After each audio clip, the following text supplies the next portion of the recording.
porcelain cup trembled against my chapped lips as I brought it closer, the steam curling upward like desperate prayers I'd stopped believing in months ago. The tea was cheap, bitter, the kind served in places where nobody asked questions and everyone minded their own survival. Rain hammered against the cafe's fogged windows, each drop a reminder that I had nowhere else to go, no one waiting for me in the storm outside. I was invisible here.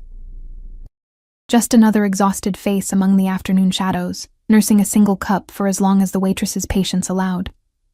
My uniform, a faded blue dress with someone else's name still stitched on the breast pocket, clung damply to my shoulders. The double shift at the hospital had drained whatever fight I'd woken up with that morning.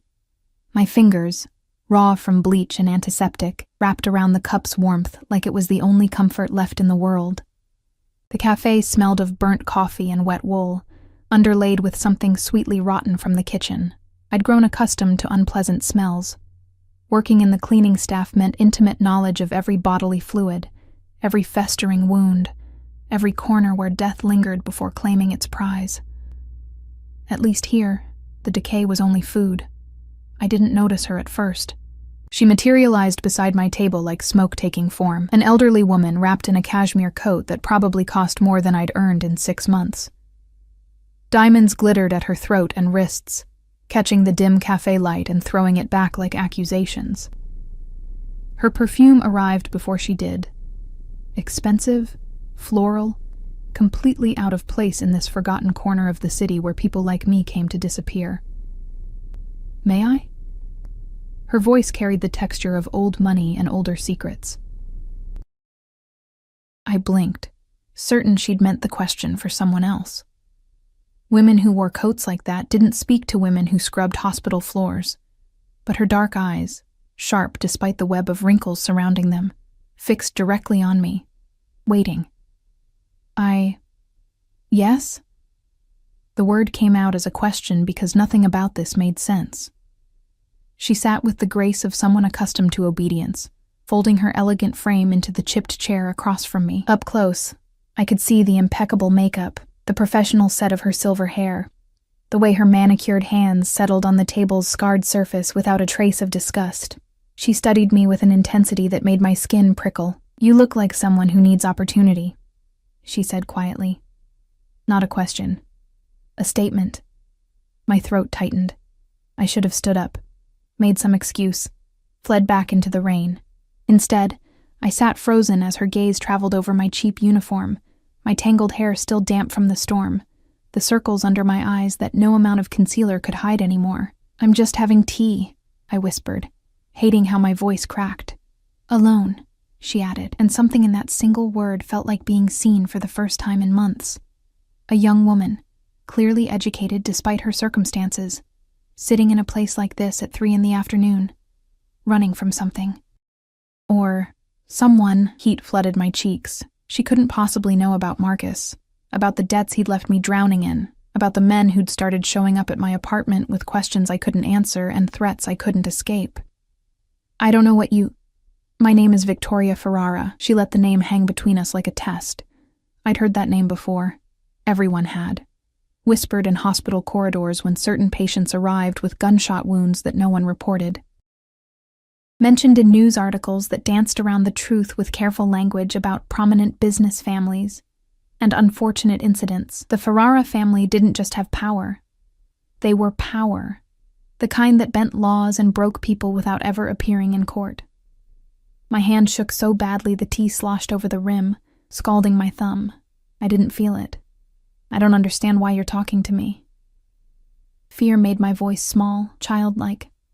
Victoria's expression softened, almost maternal, which somehow made her more terrifying. "Because I need something. And you, my dear, are drowning. I can see it in your eyes, that particular desperation of someone who's run out of options and is just waiting to go under." She wasn't wrong. The truth of it sat in my chest like a stone. "I have a son," she continued, her voice dropping lower, forcing me to lean in despite every instinct screaming to run. "Dante, he's complicated. Powerful men often are. He's also being pushed into a marriage arrangement that would be disastrous for our family, a merger with the Costello organization. Do you know what that means?" I shook my head. Mute. War, she said simply. Blood in the streets. My son needs to appear unavailable. Committed to someone else, someone unexpected, someone real enough that the Costellos will back away and look for alliances elsewhere. My brain struggled to process the words. I want you to pretend to be his fiancée. Victoria's smile held no warmth, only calculation. Just for a few weeks, you'll attend some dinners, be seen at his side, play the role of a woman hopelessly in love. In return, I'll pay you $50,000, enough to disappear from whatever trouble is chasing you, enough to start over. $50,000. The number exploded in my mind like a grenade. I could pay off Marcus's debts, could flee to another city, another life, become someone those men would never find, could stop flinching every time footsteps echoed behind me in the dark. Why me? I breathed. You don't know anything about me. I know enough. Victoria's hand moved across the table, her fingers cool and dry as they closed over mine. I know you're educated. I can hear it in how you speak. I know you're desperate. I can see it in how you dress. I know you're alone. No one who had anyone would be here like this. And I know you're brave, because you haven't run screaming yet. She was right about all of it. God help me. She was right. My son is difficult, Victoria continued, her grip tightening fractionally. He won't know about this arrangement at first. He'll believe you're genuine. That's essential. But he's a good man underneath everything else. He won't hurt you. I give you my word. A good man who ran an empire built on violence and fear. The contradiction should have sent me running. Instead, I thought about the envelope of final notices stuffed under my mattress, about the man who'd cornered me in the hospital parking garage last week, his breath hot against my ear as he described exactly what would happen if Marcus's debts weren't paid. I need time to think. You have 30 seconds. Victoria released my hand and leaned back, her expression pleasant but implacable. After that, I walk out of here and you never see me again. You go back to your life, such as it is, and handle whatever's coming on your own. The cafe's walls seemed to press inward. Through the rain-streaked window, I could see the street where I'd walk back to my studio apartment with its broken lock and water-stained ceiling. Could see the future stretching ahead like a prison sentence. More shifts, more fear, more running until there was nowhere left to run. What would I have to do? My voice sounded distant, like it belonged to someone else. Victoria's smile sharpened. Exactly what I tell you. Wear what I provide. Say what I script. And above all, make my son believe you're desperately, genuinely in love with him. Can you do that? Could I? I'd spent 2 years pretending to love Marcus before I understood what he really was. I'd perfected the art of seeming invisible while cleaning rooms where people screamed and died. I'd learned to wear masks until I couldn't remember my real face. Yes, I whispered. The word felt like stepping off a cliff. Victoria stood with fluid grace, drawing a card from her purse and placing it on the table beside my cold tea. Heavy cream cardstock, embossed with a number and nothing else. Tomorrow morning, 9 o'clock. A car will collect you from your address. She paused, her dark eyes boring into mine. Oh, I already know where you live, dear. I know everything I need to know. Pack light. You'll be moving into one of our properties immediately. Can't have my son's fiancée living in squalor, can we? The casual invasion of my privacy should have terrified me. Instead, I felt nothing but numb acceptance. I'd already made the choice the moment I'd said yes. What's your name? Victoria asked, and I realized with a start that she truly didn't know this one thing. Emma, I said. Emma Chen. Well, Emma Chen. Victoria gathered her coat around herself like armor. Welcome to the family. Don't make me regret this. She glided toward the door, leaving behind only the ghost of her perfume and a card that felt like it weighed 1,000 pounds in my trembling hand. Through the window, I watched her slip into a black Mercedes where a driver held the door. A massive man in a dark suit who scanned the street with the alertness of a predator before closing her safely inside. The car disappeared into the rain, and I sat alone with my cold tea and the choice I'd just made. Somewhere in this city, A man named Dante Ferrara, a man I'd never met, whose world I couldn't imagine, had just gained a fiancée he didn't know existed. I picked up the card, feeling its expensive weight against my work-roughened fingers. Tomorrow morning felt both impossibly far away and terrifyingly close. The waitress appeared at my shoulder, her expression sour. "You ordering anything else or just taking up space?" I looked at her. Really looked. At her tired eyes and cheap shoes. At the life we'd shared until 30 seconds ago. Then I stood, left a $5 bill on the table for a $2 tea, and walked out into the rain. For the first time in months, I wasn't running from something. I was running toward it, whatever it was. The storm swallowed me whole, and I didn't look back. The car that arrived at 8:45 the next morning wasn't just expensive. It was a statement. A black Rolls-Royce that looked like it had been carved from obsidian, its windows tinted so dark I couldn't see inside. Rain still fell in sheets, but the driver who emerged wore a suit that probably cost more than my yearly salary, completely unbothered by the downpour as he held an umbrella and opened the rear door. "Miss Chen," he said. Not a question. His voice carried a faint Italian accent, and his eyes, cold, assessing, swept over me, and the sad collection of my life crammed into 2 battered suitcases. I'd barely slept, had spent the night staring at water stains on my ceiling, trying to convince myself this was real, that I hadn't hallucinated Victoria Ferrara in that cafe. The card on my nightstand proved otherwise, its embossed surface catching the thin morning light like a promise or a threat. "I'm Emma," I said stupidly, then flushed. He obviously knew who I was. He took my suitcases without comment, loading them into the trunk with efficient movements. Up close, I could see the bulge of a weapon beneath his jacket. Not hidden, displayed. A warning to anyone watching. The interior of the car smelled like leather and money. I sank into seats softer than my mattress, my wet clothes immediately staining the pristine surface. A privacy screen separated me from the driver, rising silently as we pulled away from the apartment building I'd called home for 3 miserable years. I watched through the tinted windows as my neighborhood disappeared. The corner store where I bought ramen in bulk. The laundromat where I'd met Marcus. The bus stop where I waited in the cold every morning. All of it sliding away like a life that had belonged to someone else. The drive took 40 minutes, carrying me from the industrial wasteland of the city's edge into neighborhoods I'd only seen in magazines. Trees appeared, then gates. Then mansions set back from manicured streets like secrets. The Rolls-Royce turned into a private drive flanked by stone walls topped with cameras that tracked our progress. The house, no, the estate, rose before me like something from a dream.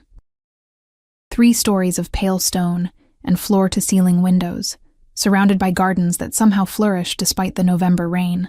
Fountains, sculptures, terraces leading down to what looked like a private lake. Security personnel moved through the grounds with the casual alertness of soldiers. "We're here, Miss Chen," the driver's voice crackled through a speaker.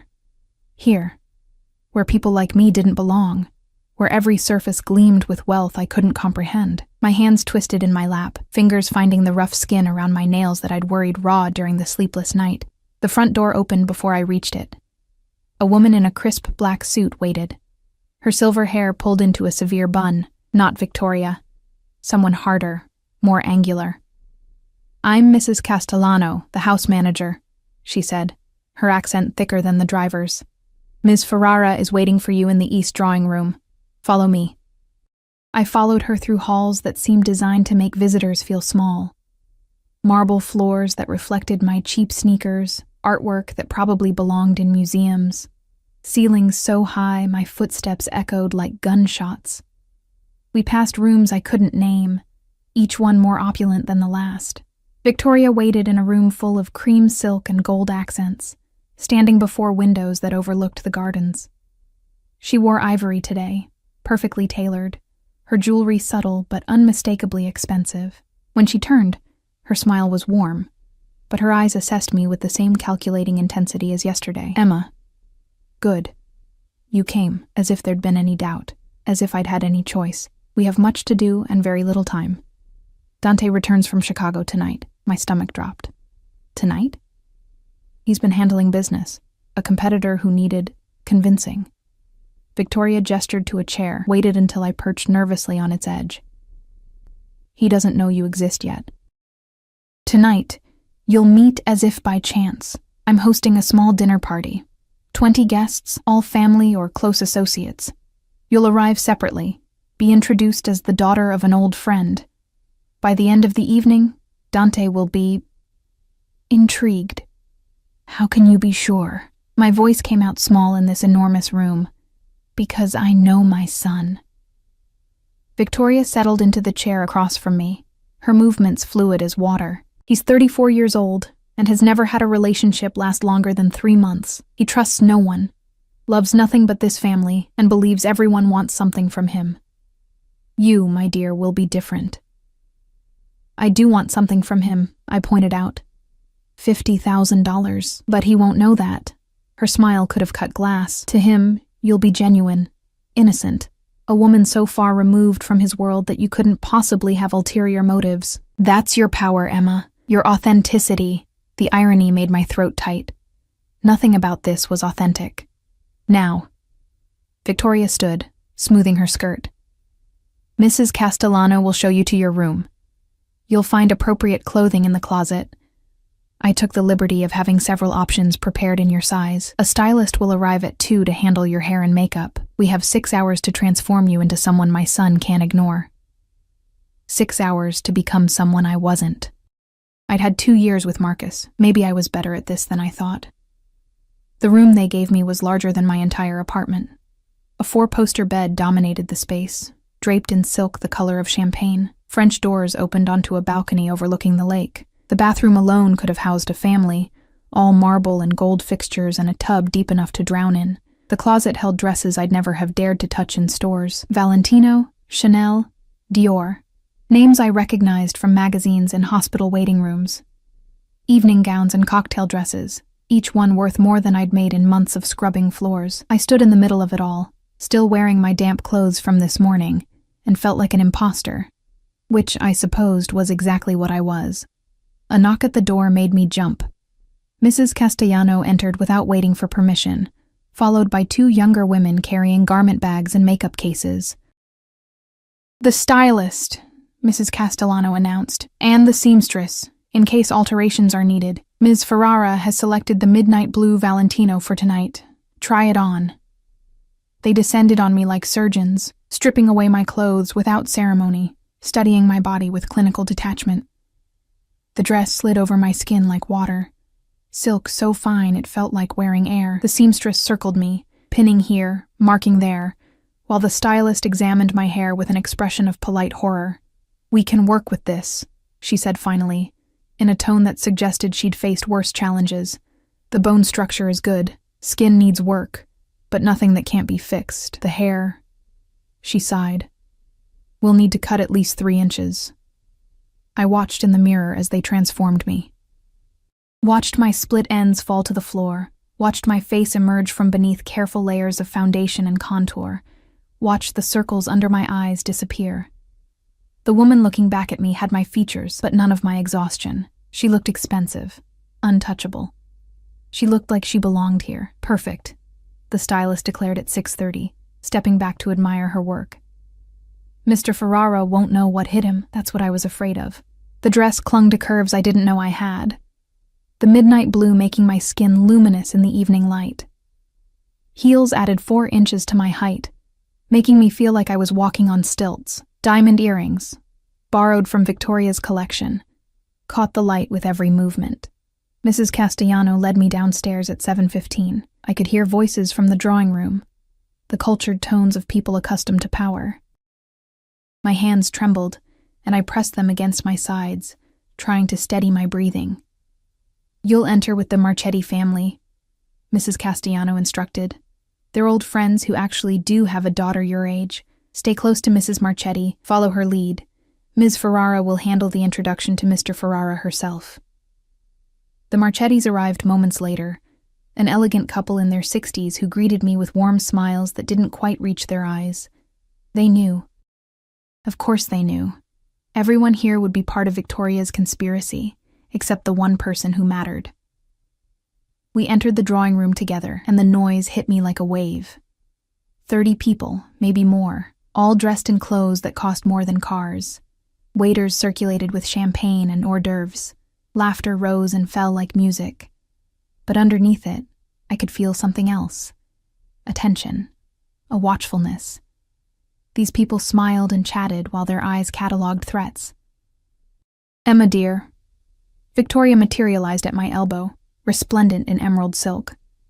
"Come, there's someone I want you to meet." She guided me through the crowd with a hand on my lower back, steering me like a ship toward a destination I couldn't see.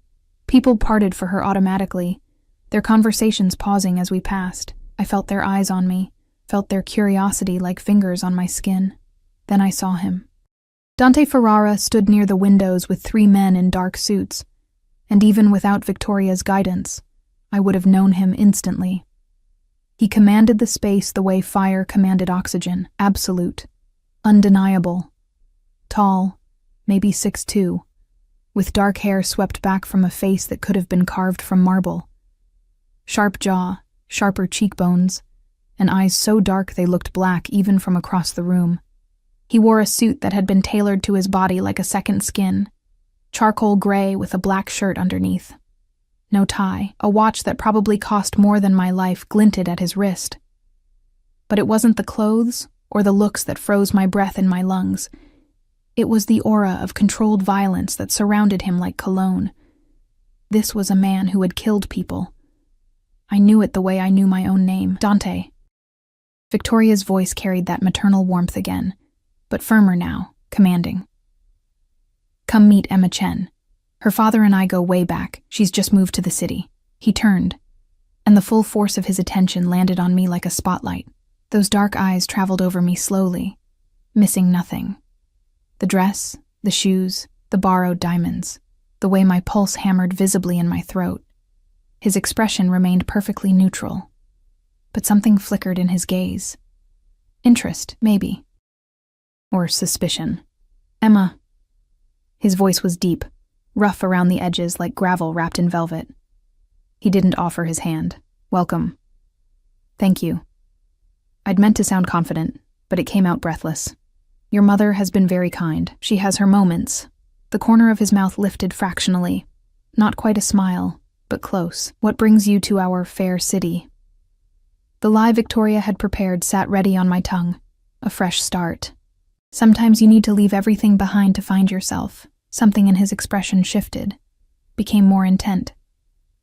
"Running from something?" My heart stuttered. "Toward something," I corrected, meeting his eyes despite the fear singing in my veins. "There's a difference."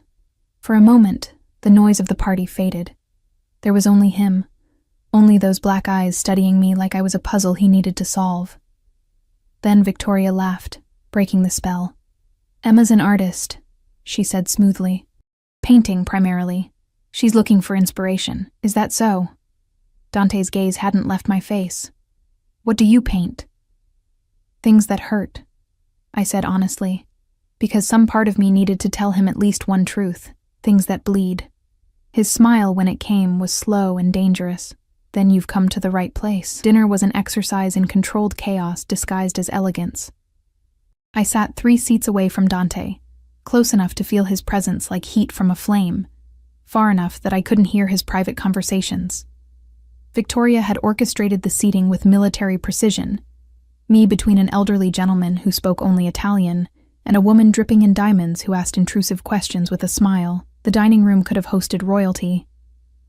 Crystal chandeliers threw prismatic light across a table that stretched for miles, set with china so delicate I was afraid to touch it. 7 courses appeared like magic, each one a work of art I barely tasted. My stomach was too tight with nerves, too aware of Dante's eyes finding me across the table every few minutes. He didn't stare. That would have been crude. Instead, his gaze would land on me during natural pauses, when someone made a joke, when wine was poured, when the conversation lulled. Each time, I felt it like a physical touch, like fingers trailing down my spine. And each time, I forced myself not to look away, to meet those black eyes with something I hoped resembled confidence rather than terror. "So, Emma," the diamond woman purred, her accent thick as honey, "Victoria says you're an artist. How fascinating. Have you sold any pieces? The question was a trap. I could feel it in how the conversations around us quieted fractionally, in how even the elderly Italian gentleman turned to listen. A few, I lied, remembering the paintings I'd abandoned in Marcus's apartment. Angry slashes of color that meant nothing to anyone but me. Nothing significant. I paint for myself, mostly. Therapy more than commerce. Therapy. The woman's smile sharpened. How modern. And what do you need therapy for, dear? You're so young. Life, I said simply, taking a sip of wine I didn't want. Isn't that enough? Laughter rippled down the table. The woman's smile froze, caught between amusement and insult. But from the corner of my eye, I saw Dante's mouth curve. A real smile this time. Brief as lightning, but unmistakable. The meal continued. Conversation swirled around me in English and Italian, sometimes switching mid-sentence as if to exclude outsiders. I caught fragments, mentions of shipments and territories, of names spoken with respect or contempt, of money moving in shadows. This wasn't just a dinner party, it was a strategy session disguised as social niceties. When dessert arrived, something elaborate involving chocolate and gold leaf, Victoria rose with her wineglass. "A toast," she announced, her voice cutting through the noise. The room fell silent instantly, every face turning toward her. To family, to loyalty, and to new beginnings. Her eyes found mine across the table, and I understood.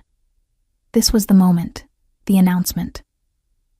But before Victoria could continue, Dante stood. The movement was casual, but it commanded attention, the way a gun being cocked commanded attention. Everyone froze. "To my mother," he said, his voice carrying that rough edge that made my pulse skip. "Who always knows exactly what she's doing, even when the rest of us don't." His gaze locked on mine as he said it, and something in those black eyes told me he knew. Not everything, maybe, but enough to be suspicious, enough to be dangerous. I raised my glass with everyone else, the crystal trembling against my lips as I drank. The wine tasted like ashes. After dinner, the party migrated to a terrace overlooking the gardens. Heaters fought against the November chill, creating pockets of warmth among the cold. I stood at the stone railing, grateful for a moment alone, watching rain-heavy clouds obscure the stars. Running away again? His voice came from directly behind me. Close enough that I could smell him, expensive cologne layered over something darker, earthier. Gunpowder, maybe. Danger. Definitely. I turned to find Dante less than 2 feet away, his suit jacket abandoned somewhere inside, sleeves rolled to reveal forearms corded with muscle and marked with scars. He held 2 glasses of cognac, offering one without asking if I wanted it. "Just getting air," I said, accepting the glass because refusing felt more dangerous than accepting. "You don't like crowds." Not a question. He leaned against the railing beside me, close enough that our shoulders almost touched. "You kept your back to the wall all night. Old habit?" My fingers tightened on the glass. "Is that a problem?" "No." He took a slow sip, his eyes on the dark gardens. "Just interesting. Most women who attend my mother's dinners are performing, smiling too much, laughing too loud, making sure everyone knows they're here. You looked like you wanted to disappear. Maybe I did. Then why come? Because your mother is paying me $50,000 to lie to you? Because I'm drowning in debts to men who'll kill me if I don't pay? Because I had no other choice? Your mother invited me," I said instead. It seemed rude to refuse. He laughed, a low, dark sound that raised goosebumps on my arms. "My mother is many things, but she's never just polite. If she invited you, she has a reason. The question is whether you know what it is." I met his eyes, forcing myself to hold that black gaze even as my heart hammered. Does everything have to have a hidden reason? Maybe she just wanted to be kind. "Nothing in my world is kind, Emma." He turned fully toward me, and suddenly the 2 feet between us felt like inches. "Everything has a price. Everyone wants something. You'll learn that soon enough if you stick around." "Maybe I won't stick around. You will." He said it with absolute certainty, reaching out to tuck a strand of hair behind my ear. His fingers brushed my cheek, calloused, warm, gone before I could react. Because you're running from something worse than what you'll find here. I can see it in your eyes, that fear that has nothing to do with me. He was too close to the truth. I took a step back, putting space between us, trying to control my breathing. You don't know anything about me. I know you're lying about being an artist. His smile held no humor. Your hands are too rough, scarred from work. Manual labor, probably. And your shoes, the ones you wore this morning when you arrived, were medical clogs. So either you're a doctor playing dress-up or you work in a hospital. Which is it? Ice flooded my veins. He'd seen me arrive.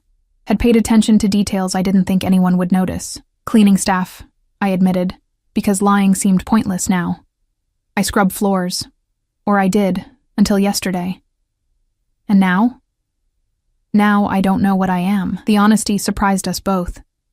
Dante studied me for a long moment, something shifting in his expression. The predator scenting uncertainty, maybe, or something else I couldn't name. My mother told you to lie to me, he said quietly.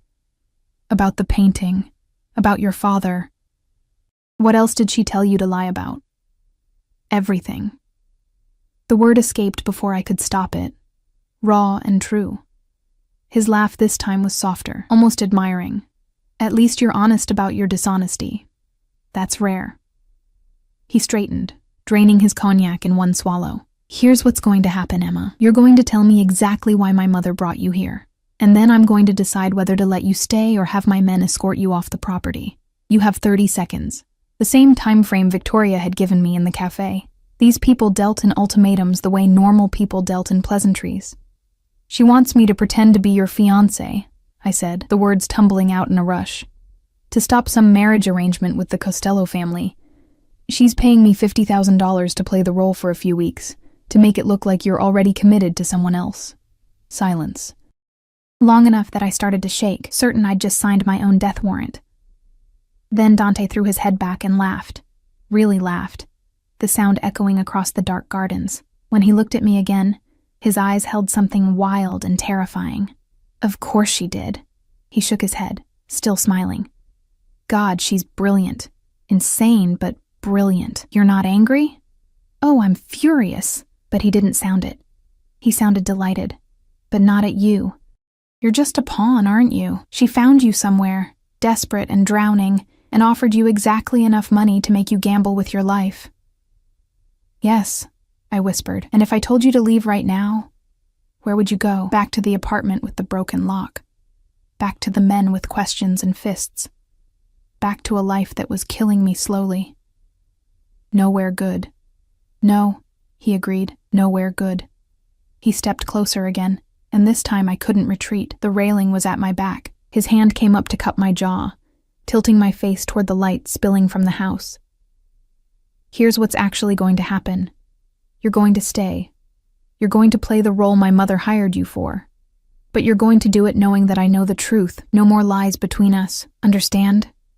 His thumb brushed across my lower lip. The touch electric and terrifying. Why? My voice came out hoarse. Why keep me here if you know it's fake? Because my mother is right about the Costello arrangement.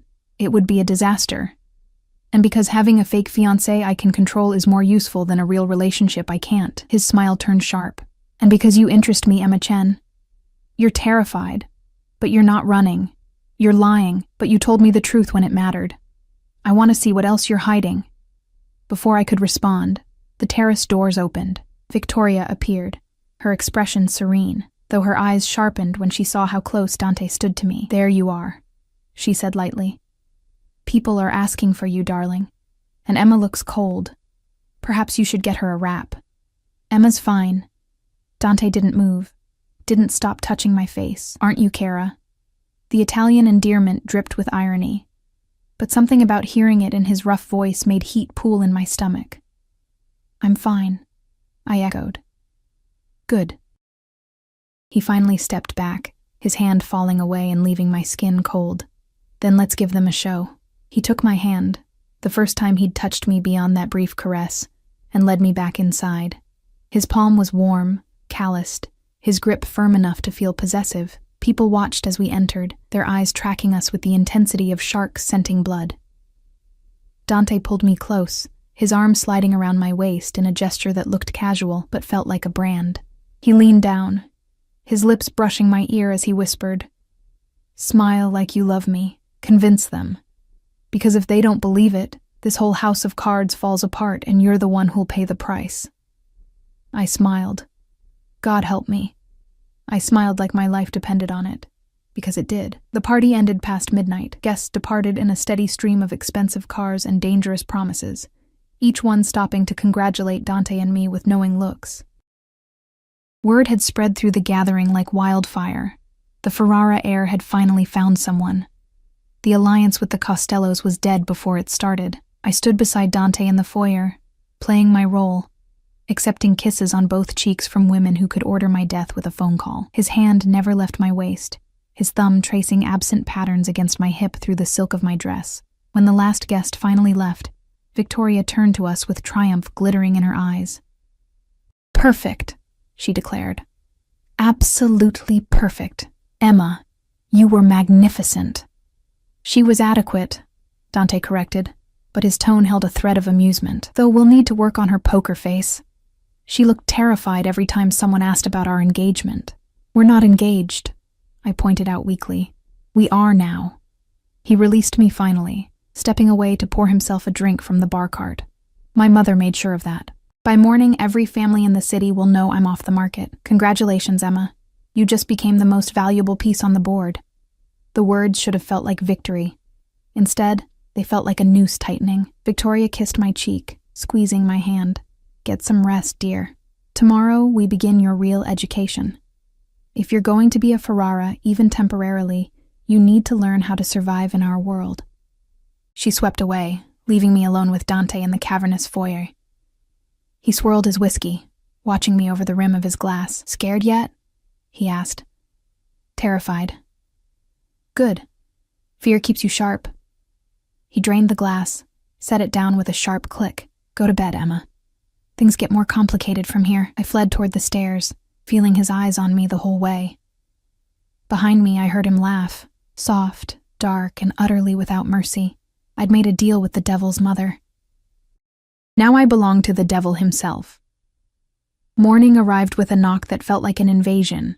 I dragged myself from dreams thick with dark eyes and dangerous smiles to find Mrs. Castellano standing in my doorway, her expression disapproving as she took in my tangled hair and the borrowed nightgown twisted around my body.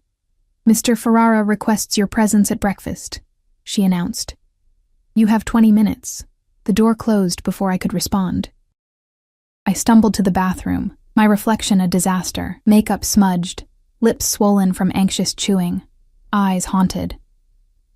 The girl from last night had vanished, leaving behind the exhausted fraud I actually was. Somehow I made myself presentable in 15 minutes. Simple black pants and a cream sweater from the closet, minimal makeup, hair pulled into a low ponytail. When I descended the stairs, my legs felt like water. Dante sat alone in a breakfast room flooded with morning light, reading something on his phone with an expression of cold concentration. He'd changed from last night's formal wear into dark jeans and a black Henley that clung to his frame, revealing the kind of physique that came from violence, not Jim's. A leather holster crossed his shoulders, gun visible, deliberate. "Sit." He didn't look up, gesturing to the chair beside him rather than across. I sat, hyper-aware of his proximity, of the way he smelled like coffee and something darkly masculine. Staff appeared immediately with food I didn't remember ordering. Espresso, fresh pastries, fruit cut into perfect cubes, eggs prepared exactly how I liked them.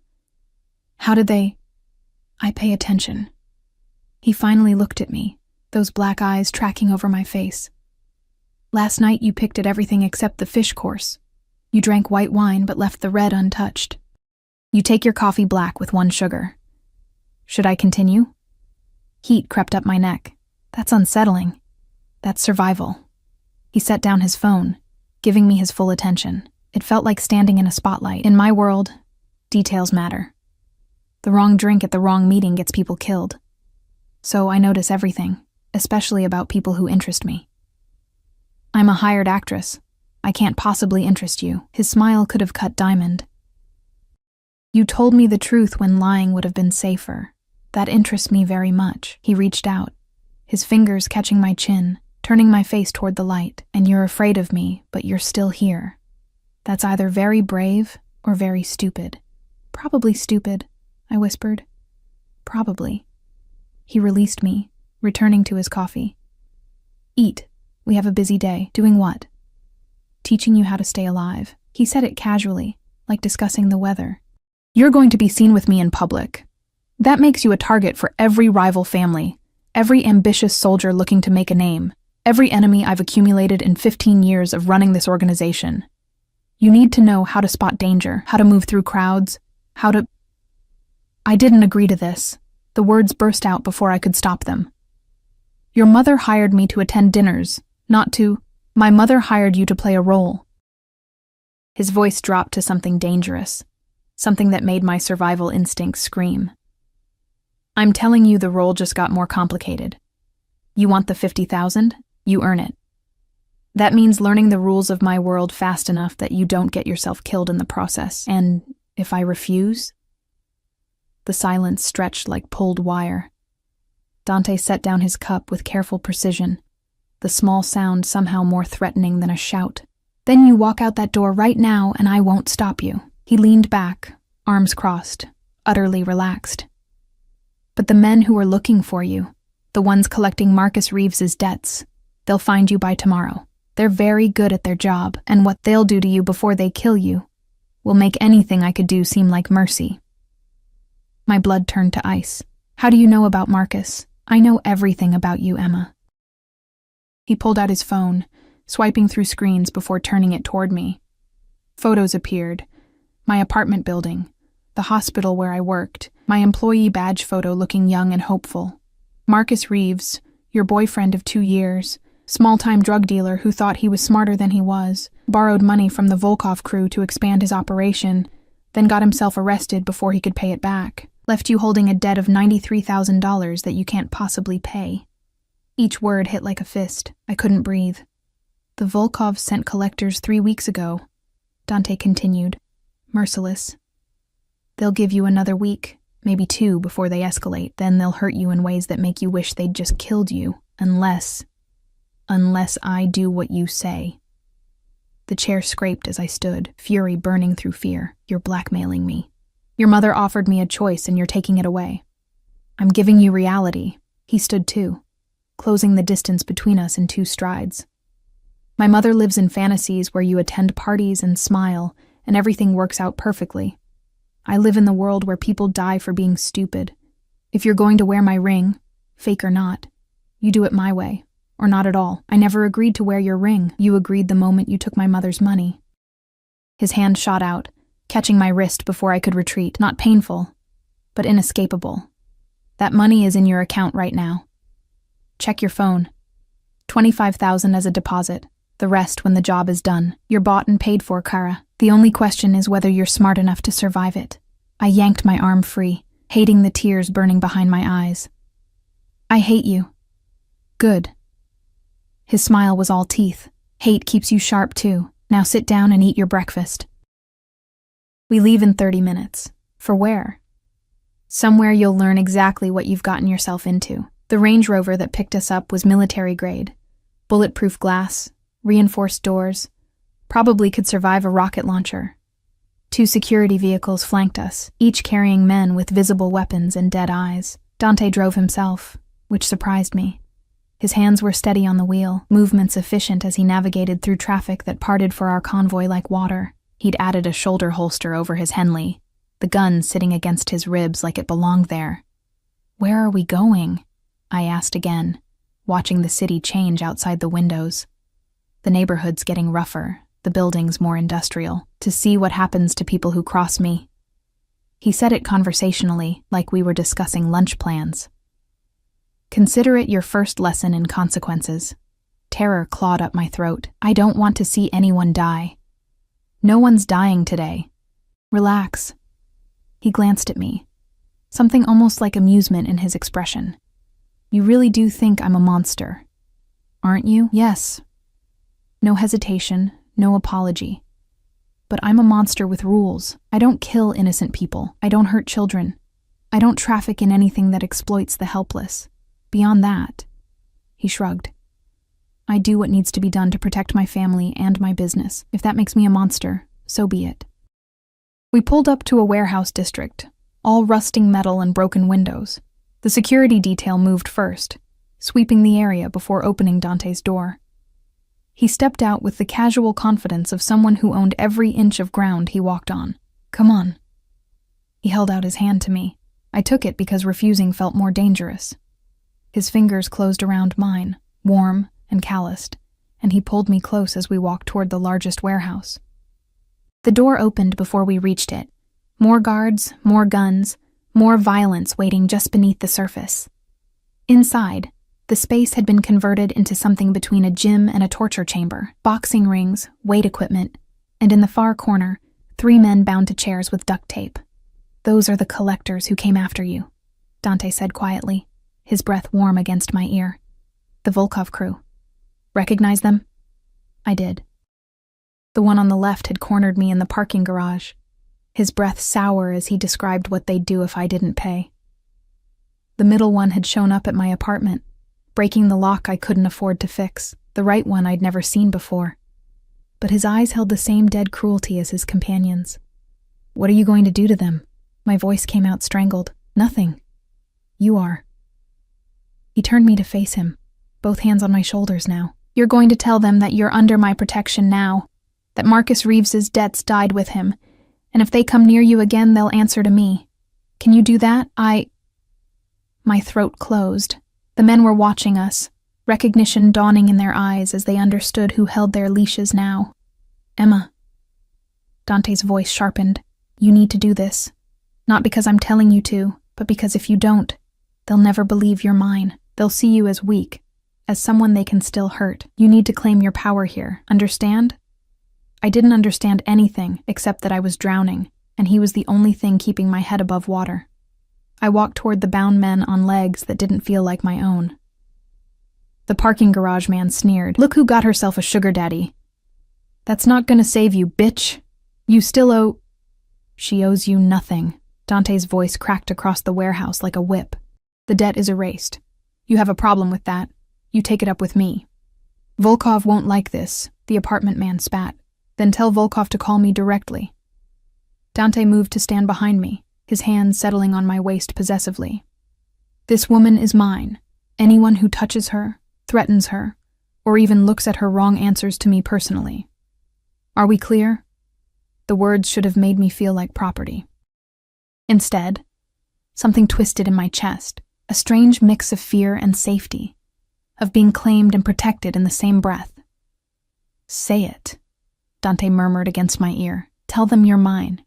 Make them believe it." I lifted my chin, forced steel into my spine. "I'm with Dante Ferrara now. Stay away from me."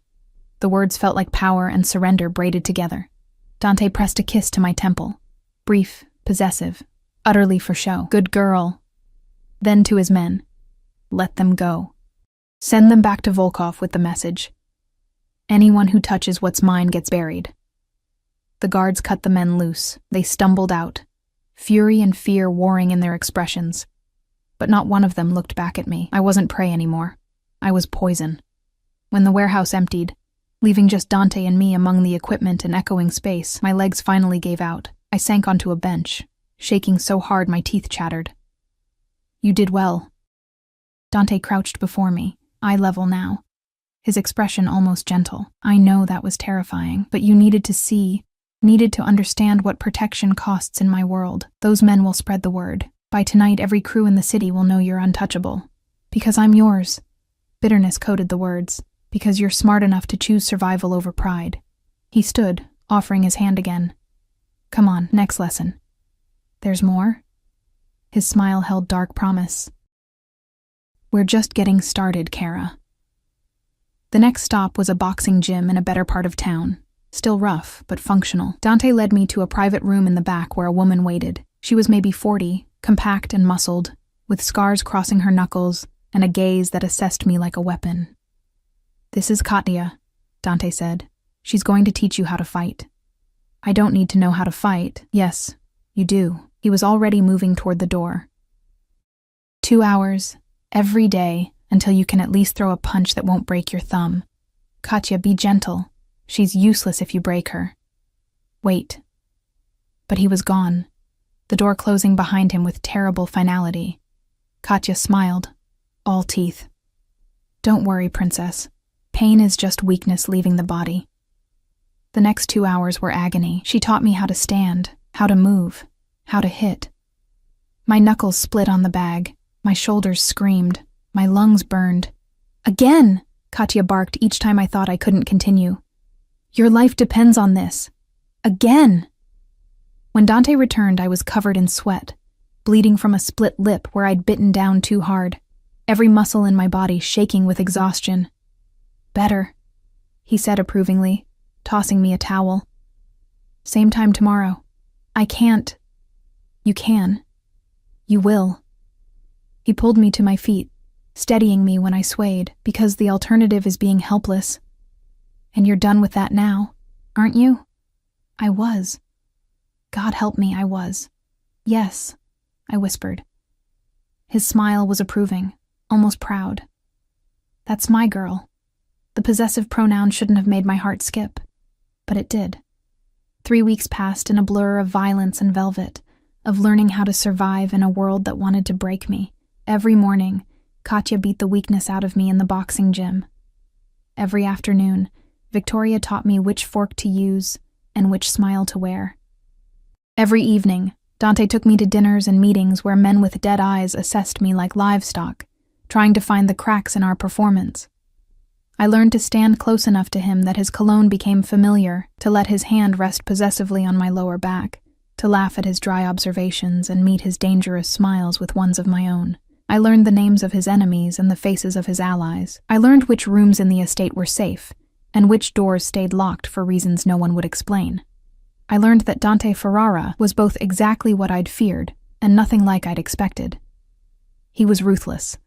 I watched him destroy a business rival with 3 phone calls and a smile that never reached his eyes. He was violent. I saw the bruises on his knuckles after a meeting that went badly, saw the cold satisfaction in his expression when he returned. But he was also careful with me in ways that made no sense. He never raised his voice, never touched me roughly except in public when the act demanded it. And every night, he asked the same question before I retreated to my room. Are you okay? As if my answer mattered, as if I was more than just a bought performance. The ring appeared on the 4th week. I woke to find a velvet box on my breakfast tray, the morning sun making it glow like a promise or a threat. Inside sat a diamond that could have funded a hospital wing, emerald cut, flawless, set in platinum with smaller stones circling it like worshippers around a shrine. Do you like it? Dante's voice came from the doorway. He leaned against the frame in worn jeans and a t-shirt, looking too casual for a man who'd probably killed someone yesterday. It's terrifying, I admitted, staring at the ring like it might bite. Good answer. He crossed the room, taking the box from my trembling hands. We're going public today, lunch at Cipriani, where everyone who matters will see us. You'll wear this, and I'll make sure every photographer in the city captures it. Why now? Because the Costellos are getting desperate. He removed the ring, reaching for my left hand. I let him take it, watched his scarred fingers slide the platinum band onto mine. It fit perfectly, because of course it did. He noticed everything. Their daughter was supposed to marry me, merge our territories. Instead, I'm engaged to a nobody from nowhere. It's an insult they can't ignore, so they'll come after me, not a question. I'd learned enough to know how this worked. They'll try. His thumb brushed across the ring, the gesture almost tender. But I don't lose what's mine, Emma. Fake or not, you wear my ring. That makes you untouchable. The word echoed what he'd told the Volkov collectors, but something in his voice made it sound different now. More real. More dangerous. We should get ready, I said, pulling my hand back. The ring felt like it weighed 1,000 pounds. Can't keep the photographers waiting. His eyes narrowed, reading something in my expression I didn't want him to see. You're getting good at this. Almost like you're not pretending anymore. Everything's pretending, I said. But we both knew it was a lie. Cipriani was exactly the kind of place where power lunched, all marble and mahogany, with prices that required asking and service so attentive it felt like surveillance. We arrived in the Rolls-Royce, security trailing at a discreet distance, and the maitre d' practically genuflected as he led us to a corner table that put us on display while protecting Dante's back. The ring caught every light in the room, impossible to miss. Within minutes, phones appeared at nearby tables, not to call, but to photograph.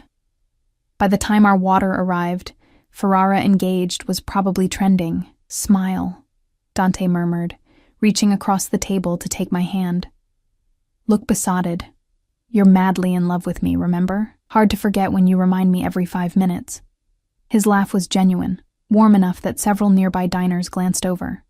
There she is, the real Emma, not the terrified girl from the cafe. I was wondering when she'd show up. Maybe she's been here all along and you just weren't paying attention. Oh, I'm always paying attention to you, Kara. His thumb traced circles on my palm, the touch sending electricity up my arm. Every time you bite your lip when you're nervous. Every time you touch your neck when you lie. Every time you look at me like you can't decide if you want to kiss me or kill me. Heat flooded my face. I don't. You do. He leaned forward, his voice dropping to something intimate, meant only for me despite the watching crowd. And here's the thing that terrifies you, Emma. I look at you the same way. Before I could respond, a commotion at the entrance shattered the moment.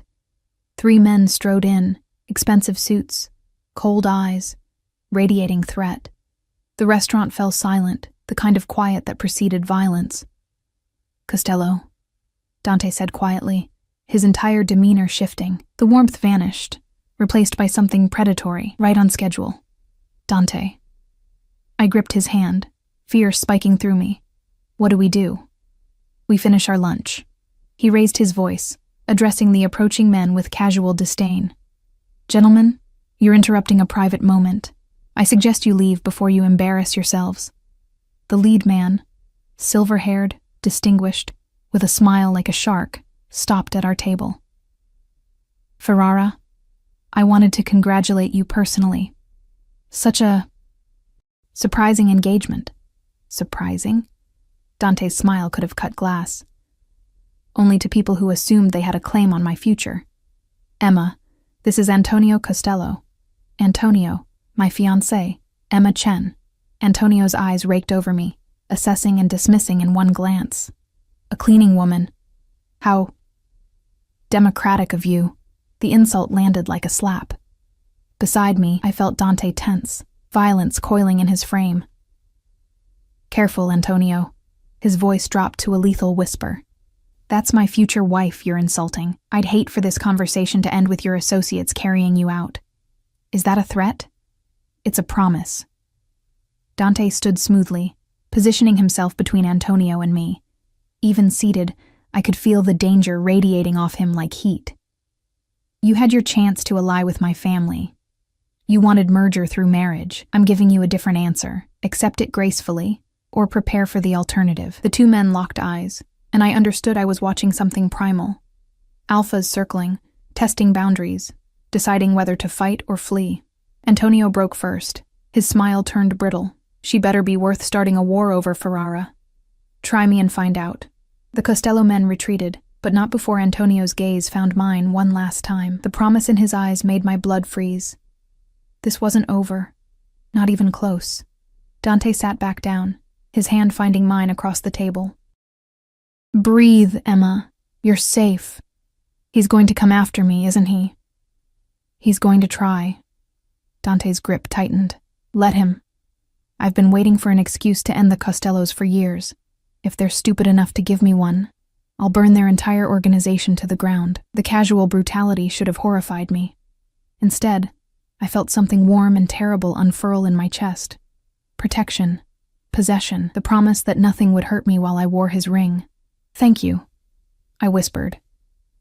His expression softened fractionally. Don't thank me yet. This just made everything more complicated. That night, Victoria summoned us both to her private study, a room I'd never been allowed to enter before. She sat behind a mahogany desk that had probably witnessed decades of criminal conspiracy, her expression grave. The Costellos made their move, she said without preamble. They've approached 3 of our allied families, offering better terms if they withdraw support for the engagement. They're trying to isolate us. Let them try. Dante paced like a caged predator, all restless energy. We have stronger alliances. They're bluffing. They're desperate. Victoria's gaze moved to me, which makes them dangerous. Emma, I need to ask you something, and I need the truth. Are you prepared for what comes next? Because this arrangement, this fake engagement, it's becoming very real, very fast. People will try to hurt you to get to Dante. They'll use you as leverage, as a weapon. Can you handle that? Could I? A month ago, I was scrubbing hospital floors, running from debt collectors, drowning slowly in a life I couldn't escape. Now I wore a diamond worth more than I'd earn in a lifetime, sat in strategy meetings about gang politics, and trained daily to survive assassination attempts. I don't know, I admitted. But I'm still here. That has to count for something. Victoria smiled, genuinely smiled, not the calculated expression she wore for others. It counts for everything, dear. Dante, you should tell her. Tell me what? I looked between them, dread pooling in my stomach. Dante stopped pacing, turning to face me with an expression I'd never seen before. Vulnerable, almost uncertain. My mother didn't find you by accident in that cafe, he said quietly. She'd been watching you for 2 weeks. Ever since Marcus Reeves died in police custody and left you drowning in his debts. The room tilted. Marcus is dead? Overdose. 3 weeks before my mother approached you. Dante moved closer, his voice gentle in a way that made my chest ache. She knew about the Volkov collectors, knew you were desperate. But she also knew something else. Marcus Reeves stole from me, Emma. He was one of my low-level dealers who decided to skim product and money. I was planning to handle him personally when he got himself arrested. So this whole thing... My voice broke. You were what? Getting revenge on me for what Marcus did? No. He crouched before my chair, eye level now, his hands finding mine. My mother brought you into this to save her son from a bad marriage. But I kept you here for a completely different reason. Because the first time I saw you, really saw you, not just the girl in the expensive dress, I saw someone fighting to survive. Someone who refused to break even when everything told them to give up. Someone who reminded me of myself. Before this life hardened all the soft edges. Dante, let me finish. His grip tightened. This started as theater. A performance to fool my enemies and protect my family, but somewhere between teaching you to fight and watching you navigate my world without losing who you are, it stopped being fake. At least for me. My heart hammered against my ribs. What are you saying? I'm saying the ring on your finger isn't pretend anymore. I'm saying I want you to stay. Not as a hired actress, but as my actual fiancée. My future wife. My partner. He lifted my hand, pressing a kiss to the diamond. I'm saying I'm falling for you, Emma Chen, and I need to know if there's any chance you feel the same. The confession hung between us like a live wire. Every instinct I'd honed over the past month screamed that this was dangerous, that loving a man like Dante Ferrara was signing my own death warrant, that I should run as far and fast as possible. But when I looked into those dark eyes, I didn't see the monster anymore. I saw the man who'd taught me to be strong, who'd protected me even when I was just a transaction, who'd asked if I was okay every single night, like my answer mattered more than anything. You're insane, I whispered. Probably. His smile was crooked, almost boyish. Is that a yes or a no? It's a, you're insane, and so am I, because yes, I feel the same. And that terrifies me more than anything the Costellos could do. And the words rushed out in a breathless tumble. And then he was kissing me, really kissing me. Not for show or for cameras, but because we both needed it more than air. His hands cupped my face like I was precious, breakable, worth protecting. I kissed him back with everything I'd been holding inside for weeks. All the fear and longing and desperate hope braided together. When we finally broke apart, both breathing hard, Victoria was smiling. Well, she said dryly. I suppose we'll need to plan an actual wedding now. 6 months later, I stood in a garden blooming with impossible flowers, wearing a dress that cost more than my old life, surrounded by people who could order deaths between courses. The sun broke through clouds that had threatened rain all morning, turning everything golden and surreal. Dante waited for me at an altar woven from white roses and Italian cypress. He wore a tuxedo that fit like sin, his dark hair swept back, and when he saw me walking toward him, his expression cracked open into something raw and real. I still trained with Katya every morning, still attended Victoria's etiquette lessons, still learned the names of enemies and the faces of friends. But now I did it as Emma Ferrara, not Emma Chen, the cleaning woman playing dress-up. The Costellos had tried once to make good on Antonio's threat. They'd sent men after me outside a charity gala. Dante had put 3 of them in the hospital, and the rest in the ground. The message was received. No one touched what belonged to Dante Ferrara. As I reached him, he took my hands, and I felt the calluses we'd both earned. Mine from boxing, his from holding power through force. We were a matched set of beautiful violence, of survival against impossible odds. "You look terrified," he murmured, echoing words from another lifetime. "Good," I replied, using his own philosophy against him. "Fear keeps me sharp." His laugh was low and warm, meant only for me. "That's my girl." The ceremony blurred. Words in English and Italian, promises that felt both sacred and dangerous, rings that marked us as permanently, irrevocably bound. When the priest finally told Dante to kiss his bride, he pulled me close with a possessiveness that would never soften, would never apologize for claiming me completely. "Mine," he whispered against my lips. "Yours," I agreed. "But you're mine too. Don't forget it." "Never, cara mia, never."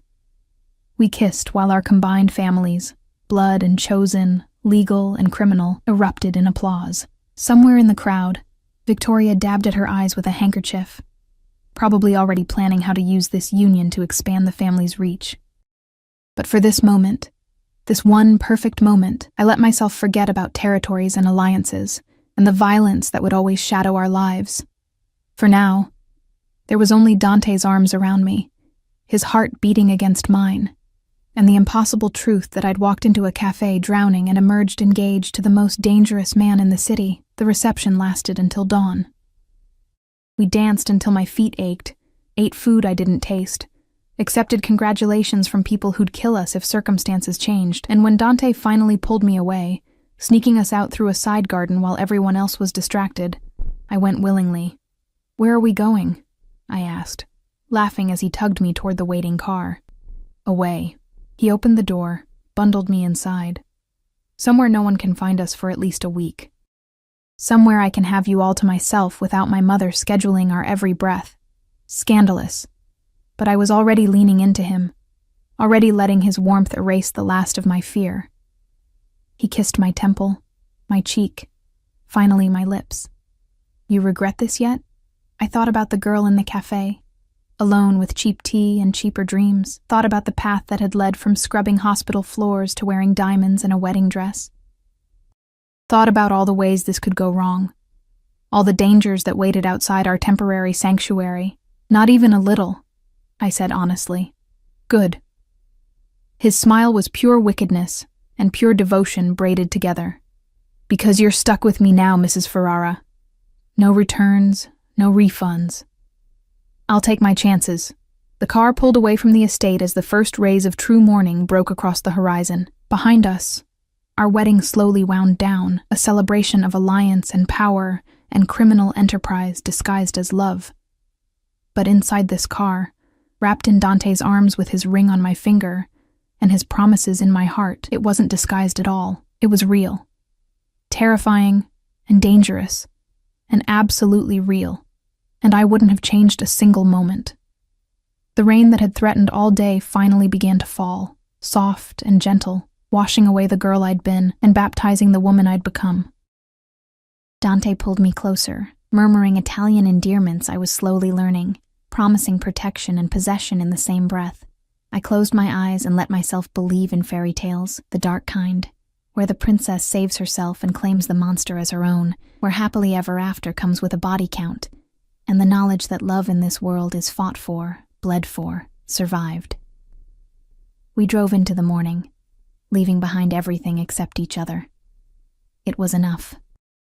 It was everything.